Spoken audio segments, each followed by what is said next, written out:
जिस जात का कुरान में भी जिक्र जली है।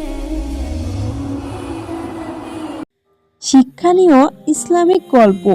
ইবনে ওমর রাদিয়াল্লাহু বলেন, 1-2 বার বা 5-7 বার নয়, বরং এর চেয়েও বেশিরবার আমি রাসূলুল্লাহ সাল্লাল্লাহু আলাইহি ওয়াসাল্লামকে বলতে শুনেছি যে বনী ইসরাইলে কিফল নামে এক ব্যক্তি ছিল।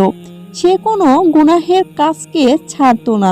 একবার এক মহিলা অভাবে পড়ে তার কাছে আসলে সে ব্যভিচারের সত্ত্বে তাকে 60 দিনার স্বর্ণমুদ্রা দেয়। যখন সে ওই মহিলার সাথে বদকাজ করতে উদ্যুক্ত হলো, তখন মহিলাটি আল্লাহর ভয়ে প্রকল্পিত হয়ে কেঁদে ফেলল।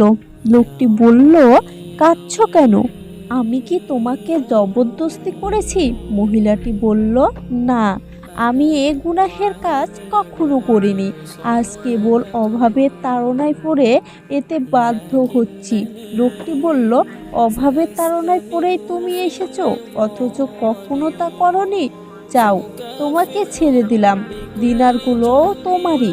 সে আরও বলল, আল্লাহর কসম, এরপর আর কখনো আমি আল্লাহর নাফরমানি করব না।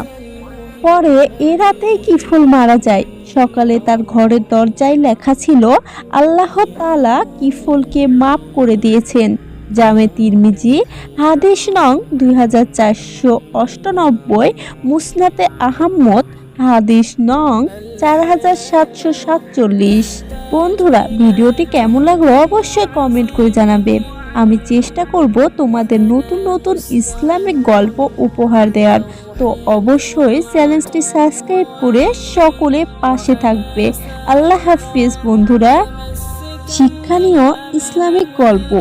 ইবনে ওমর রাদিয়াল্লাহু বলেন, 1-2 বার বা 5-7 বার নয়, বরং এর চেয়েও বেশিরবার আমি রাসূলুল্লাহ সাল্লাল্লাহু আলাইহি ওয়াসাল্লামকে বলতে শুনেছি যে বনী ইসরাইলে কিফল নামে এক ব্যক্তি ছিল।